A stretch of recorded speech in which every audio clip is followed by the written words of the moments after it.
I want to share this with you, but also I'm afraid more people are going to move Don't here. you give away our secret. Don't you do it. Hi everyone, welcome to my channel, our channel. I'm Ellie. And I'm Josh. We're husband and wife. I'm an actress. Josh is a tennis pro, but our passion is traveling. And normally we make these long documentaries if you want to check out our channel. We love getting to the heart of specific places through cinematic shots and music, but we thought it would be helpful to just sit down and give you some of our favorite places. Pretty much covered the entire state through our travels and just through our life. All the way from north to south. We'll start backwards to forwards. Number 5, drum roll please. Carmel by the Sea. Carmel by the Sea is in Northern California in the Monterey Bay. Very quaint, very cute, fairy tale style cottages. World renowned for its beautiful Carmel beach, which is dog friendly. Architecture is just off the wall and funky. Make sure you check out our Carmel by the Sea video. It's kind of a fun fairy tale themed video we made because it really is a fairy tale town. They have these cottages called the Hugh Comstock cottages. He made it for his wife because she loved that fairy tale vibe there. Like Josh said, the beach is phenomenal. It's so blue, and it's very rare in California to have off-leash dog beaches, and we think that this is the best. It looks like the Caribbean. It's just spectacular. It is a bit cold. Another downside of Carmel is it is pretty pricey to go there. Oh yeah, it's known as the most expensive beach town in all of California, and that says a lot because you got Orange County and San Diego and even parts of San Francisco, so yeah. But it's worth it. And our favorite hotel there, if you're looking for a great experience, L'Auberge Carmel, it is a phenomenal experience. They have a Michelin star rated restaurant there. Called Aubergine. Aubergine.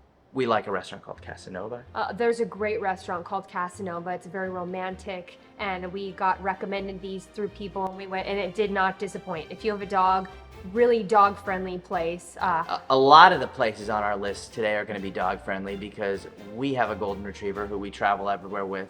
Have a really good restaurant, all in homage of Clint Eastwood, called the Hog's Breath Inn, which is a really cool place. If you go inland of Carmel by the Sea, Carmel Valley, and they have just beautiful rolling green hills, you're just amazed by this. Gotta be one of the most beautiful places in the world. Looks like Switzerland or something. Number 4 is Del Mar.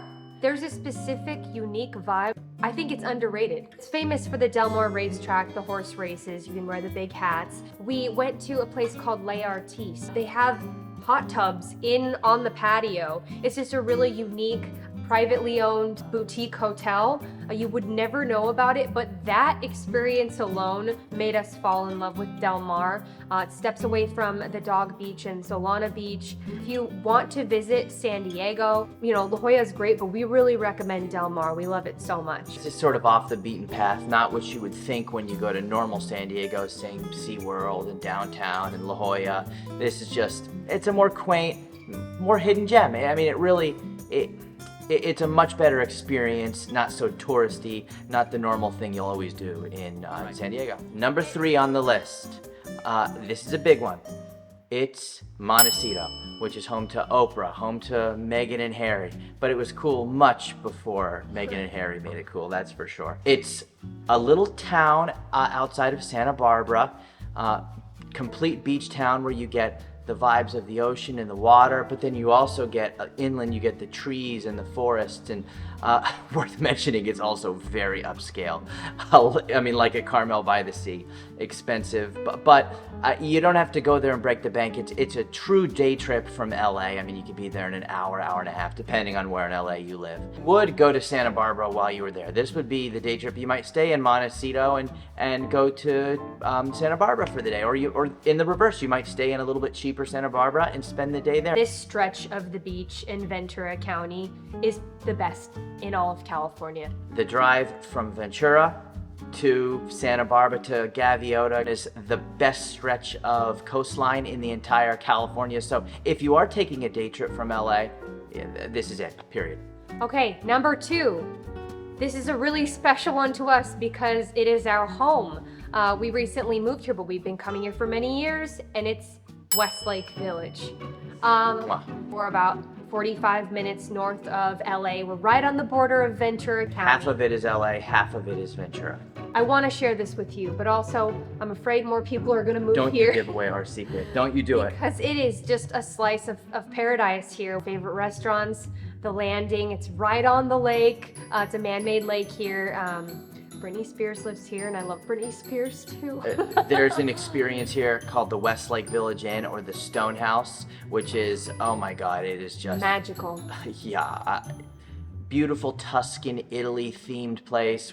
Water features, there's a vineyard, it is just stunning. And it's worth noting that it is in the Santa Monica mountain range, and if you cross through the mountains, you're in Malibu at Point Dume, which is known as LA, or the LA area. Malibu is the most beautiful beach. And it's technically Thousand Oaks, but not Westlake Village has a different vibe than Thousand Oaks, even though some people, those moms, those soccer moms on Nextdoor really want to say that it's Thousand Oaks. It's very similar, but Westlake Village has its own unique vibe. Don't listen to the soccer moms. Delete Nextdoor. But the reason why we didn't choose Malibu, you're off the PCH, it's gorgeous, but there's just so much more to do. There's more restaurants, more walkability, but really you're so close. Close to Calabasas, which if you don't know Calabasas, it's kind of in the hills. It's like horse country, where all the Kardashians live, if you're into that kind of thing. Number one in California is Solvang. / Santa Ynez Valley. Did she have to throw in the jazz? I'm putting the Solvang. Most of our top 5 are in very similar areas to each other. We could have chose San Francisco. We could have chosen Santa Cruz, which, by the way, watch our videos if you're curious. We just specifically love Central California, and there's so many places within Central California you could go to, so that's why Solvang. So what's so great about Solvang? Well, similar to earlier on our list, a place, Carmel, it's got really great Danish architecture. It is a Danish town. It's within the Santa Ynez wine country, so it's great wine tasting. It's probably the second best wine tasting in California, number 1 being Napa. It's just got a magical vibe, great pastries. You can go and you can feed ostriches, which is a bit wild. And by the way, they're kind of mean and nasty, those guys. But it's fun nonetheless. Make sure to check out our Solvang fairy tale. We did kind of a wacky, fun Christmas episode because it is Christmas year round there. It's a Danish town, a Danish village. So it feels like do not call it a Dutch. Oh man, you are gonna get ripped apart, dude. It's really cool. It feels like you're in Europe. We got married is the Santa Ynez Valley. It's spectacular. Melville Winery, check that out. That's Bess Parker Winery. Yes, these are places that are all within. Solvang is the block that is the Danish town, but these are all very close to each other. Buellton, Santa Ynez. So Santa Ynez Valley, that's number 1.